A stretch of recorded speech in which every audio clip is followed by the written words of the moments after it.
I don't know if I can do this again. I had to send the first one back, and now this one arrives and is asking for my trust again?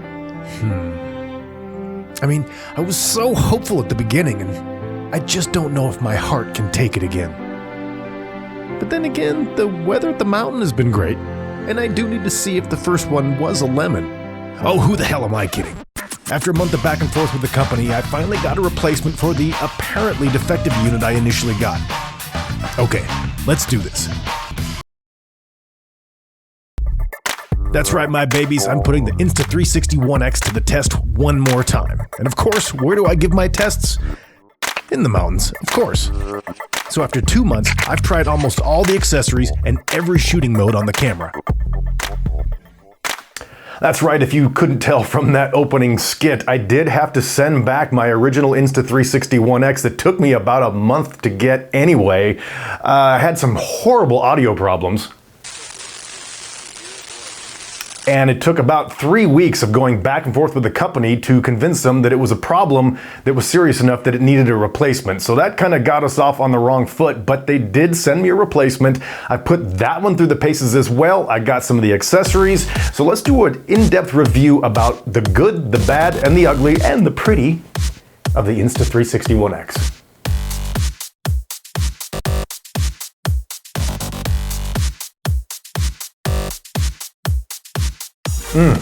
Also, a big debt of thanks to the Facebook Insta360 One X user group that I'm a part of.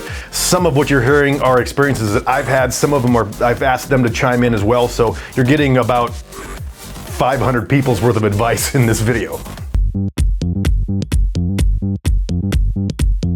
First, we're going to start off talking about the app. Now, I'm a video producer. I don't really use apps for doing my professional work, but I do have some experience with it. And some of the things I like about the app are that they're great for taking photos. You can get right into it and start making your little tiny planet photos. You can share to your social things. So on just sort of a consumer level, the app is pretty good. You got to be careful though, because you got to know what kind of phone works with it. This is 360 footage, and so you need a more powerful phone. I made the mistake of thinking it said an iPhone 6 would work. It's an iPhone 6S or higher. Sorry, I don't have the Android information for it because I don't own an Android, but you got to be careful as to what phone it's going to work with. Now, personally, I use this as a winter outdoor camera. So, pulling out my phone when it's snowing and I'm skiing is not my favorite thing to do. I'd rather have a remote control or maybe voice command, but hey, if an app works, you don't look a gift app in the mouth. Overall, my grade to the app is a B.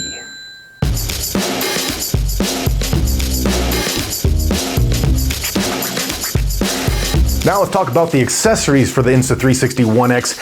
It's kind of a mixed bag again for this. They have a lot of really cool accessories that are available when they're available. The problem is right now it's insanely hard to get your hands on any of the accessories.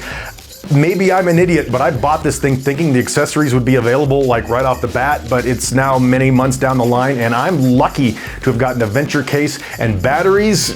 Forget about it. It's a really tough thing with the accessories. I do have the snow bundle. The little chest mount is decent. It's a little bit flimsy and you don't want that thing falling off when you're out there, so I like having it. It's really simple to put on, but it's a little bit flimsy. I'd maybe like a little bit more stability in that area. And then I got the selfie stick, and it's pretty good. I actually, for the most part, really enjoy this. You got to watch out when it gets cold. It has a tendency to not want to close or open, so that can be sometimes a pain in the butt. And also, when you are trying to screw it on, it also is tightening the selfie stick, so when you try to loosen the camera, it loosens the selfie stick. When you try to loosen the selfie stick, it loosens the camera. So a little bit of a pain in the butt there, but all in all, not so bad. I took the helmet mount out and I used it twice. And how many times did it come off my helmet? Twice. Now, I will admit it was cold on both occasions, and the second time I even took super glue and put it on the double-sided goo stuff, and it still came off. So for me personally, the helmet mount is so unpredictable that I'm just plain not gonna count on it. One of the things I really like about this thing is the battery charger. It's small, it's USB chargeable, and also I really like the fact that when you stick the battery in, you have to really click it in there so it's not gonna fall out. As somebody who has to carry these things all over the place, you don't want something where the batteries are easily falling out. Again, this is a thing that if you don't have one, you may not be able to get one for a while. It's kind of one of these things where you can get on a back order list, and if you happen to be near your email when the back order alert shows up, you might be able to get one. But for now, I wouldn't count on being able to get one. You're likely gonna have to charge in or actually inside the camera, which almost nullifies the whole reason for having a removable battery. And of course, you're gonna wanna protect your investment, so you're gonna wanna look into a venture case. And I was able to get my hands on one of these. And overall, as far as like the size and the way it conforms to the product, it's fantastic. I haven't had any real problems with this. The only problem I've run into with this thing, and I don't know that this is the case's fault, is that when you get it out into a bright environment, you'll notice a ring in your footage. And again, I've only taken it out one time. Don't know if this is something that could be fixed on the other end. I suspect it's not the case's problem, it's just a lighting problem. But if you're gonna get one of these cameras, you know, it's not waterproof and it's not shatterproof, so get yourself a venture case. Overall, my grade for the accessories, I'll give it a good solid B. And finally, one of the weakest things of this entire camera is the battery, on multiple levels. Right now, it's very difficult to get your hands on a battery. They claim that it runs for about an hour. I don't know anybody that's getting an hour out of the battery. Most people are getting about 45 minutes. I'm getting a half an hour to 40 minutes on a day when it's not cold, which takes me to the next thing, is that the batteries suck in the cold.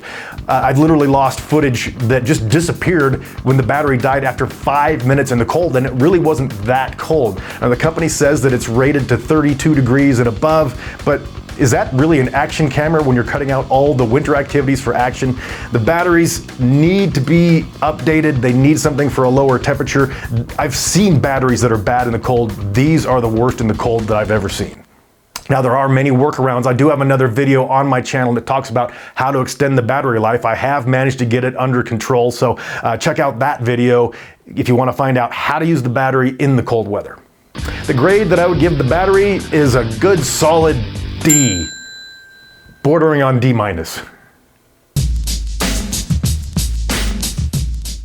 And of course, you can't talk about a camera that eventually has to have its data put into a computer without talking about the workflow. I've heard horrible things about the GoPro Fusion, and so it makes me look at the Insta360 One X and go, wow, this is a pretty decent workflow. It does have some downsides. So the first one is that apparently now there's a plugin for Premiere. I tried installing it and it crashed and never really came up. I literally had to uninstall 2019 Premiere and put 18 back in again to get it stable. But other than that, the studio software that they provide is halfway decent. You can go in and update your videos, you can make photos. You go into the studio and you select the clips that you want, and you can have them made into MP4s, and it takes a while. It takes about an hour to do what I normally shoot to get it off the camera, but it's still survivable. My one major pet peeve with the studio is that if you have a venture case or one of the waterproof cases, when you go into the software, you actually have to select that so that it will stitch accordingly for it.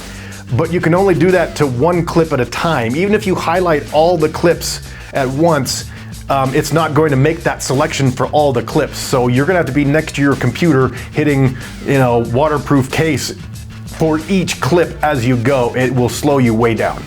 But overall, I think the software and the workflow is pretty solid, so I'll give it a good B+, with maybe another plus.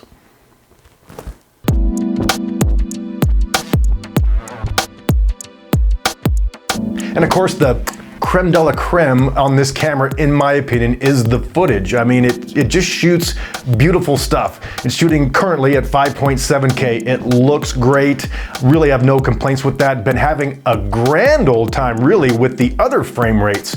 Like the 4K 50 frames per second is gorgeous. It's very smooth. The resolution isn't too degraded, so I'm quite happy with that. I thought I wouldn't like the 3K 100 frames per second because the resolution would be so downgraded. But I took it out the other day and it looks fantastic. So I'm really a big fan of the footage. There's that bullet mode that's a little bit sticky, but it's still cool. So I keep using it even months into the process. There's just a fun place to go out and get some of that bullet mode captured.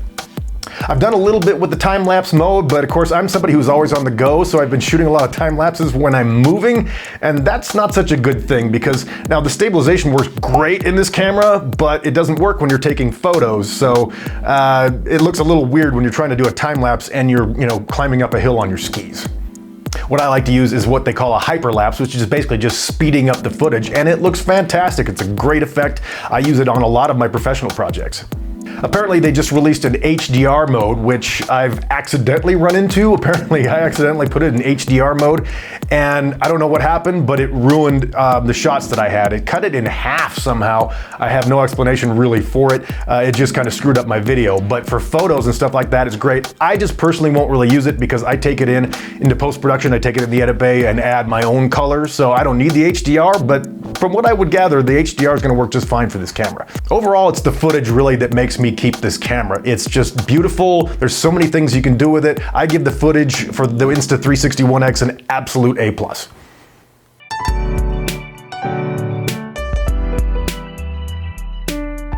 Now photos, I don't know that I'm that qualified to make a whole lot of comment about. I use the photos on this camera, more for my social stuff, not for professional stuff. And they're great. I believe they're 18 megapixels, look good. I love using them for social because you can either create like little tiny planet photos, or I just posted a picture of me right next to Mount Bachelor that was posted on Facebook in a full 360 mode, and it was one of the most popular posts I put up. So everything that I know about the camera, I'm impressed with. The HDR I have not tried, but most of the time when you have HDR in a camera, it's worth doing, so I would definitely give photos an A. Oh, and I should probably mention that when you're gonna take photos and video, really, you're gonna need a selfie stick with this camera. It looks really weird in 360 when you're holding the camera with your hand, so make sure you have a selfie stick for both photos and video.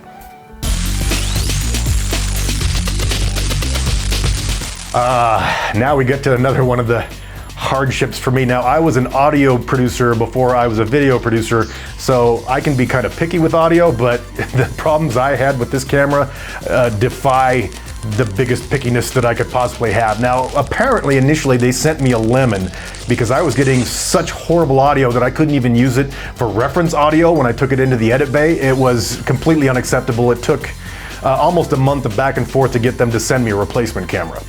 Now, once I've got it up and going, it's actually not half bad. The audio itself, if you're in a non-windy environment, is certainly usable, especially if you want to put it into a little, maybe add some EQ or some post-production, but it's workable audio. But as soon as you get into a windy environment, it just falls apart. So would I recommend using the microphone on the Insta360 One X as your primary microphone? Absolutely not. Maybe in a extreme emergency, but for the most part, you're going to want to count on a lav or a shotgun or something like that to really get clean audio.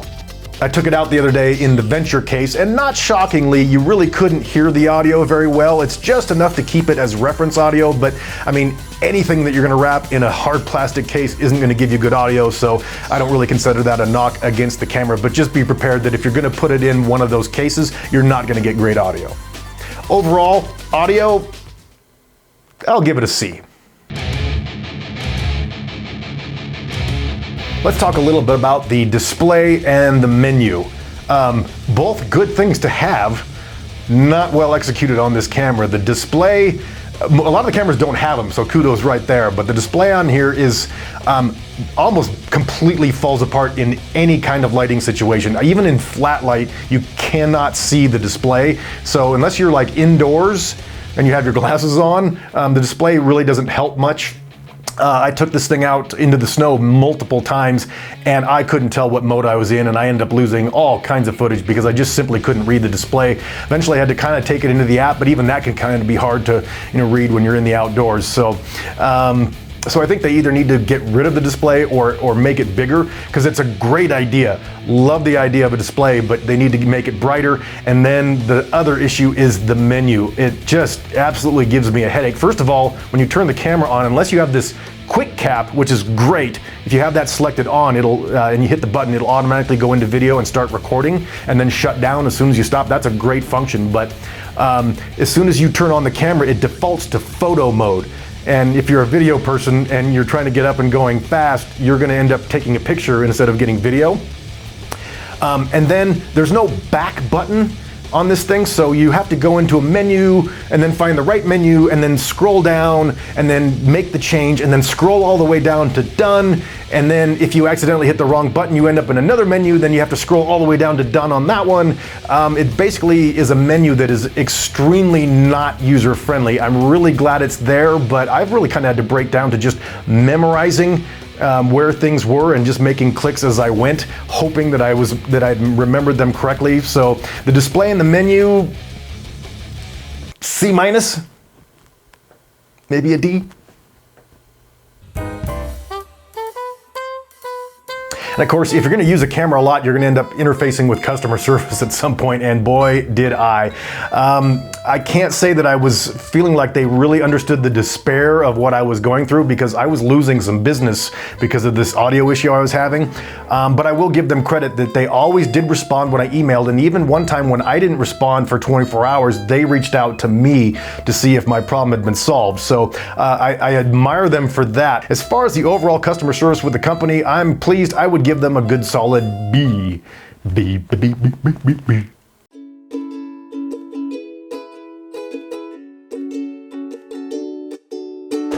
And of course, if you're going to do a review of an Insta360 One X, you should wrap up with overall impressions. I don't do impressions. No, overall, I really think this camera, I admire the intent. You know, it's got so many great features into it. The footage is amazing. The build is great. The workflow is good. It just feels like they released this thing too early. I have to admit that the next time they release something, I'll probably wait 6 months before I get it. So again, I love the intent. So would I recommend that you go out and buy one? If you're a consumer, I'd say go ahead. If you're a professional, I say wait. Because if you're a professional, you cannot afford to have mistakes. And I've had this thing cause all kinds of mistakes. And you know what it's like to be embarrassed with a client when you either have something fail on a shoot, or when you get into post and say, hey, sorry, we got to reshoot all this stuff. It had audio issues or whatever. So again, consumer, yes. Pro, hold on. Okay, well that covers everything I can think of at this point. I'm sure there are lots of other things, and I would be happy to take your comments in the comment section below. Let me know the goods and the bads that you're having with the camera. If you have questions, be sure and send them my way. Be happy to answer them. I really appreciate all you guys tuning in. This channel is starting to take off a little faster than I expected, and please don't forget to hit the subscribe button, and if you push that little bell on the side, you'll get a notification every time I make new content. I'm trying to make content as much as I can. Lots of tutorials. Gonna go out and do some skiing. We're gonna have some fun. Peace out, y'all.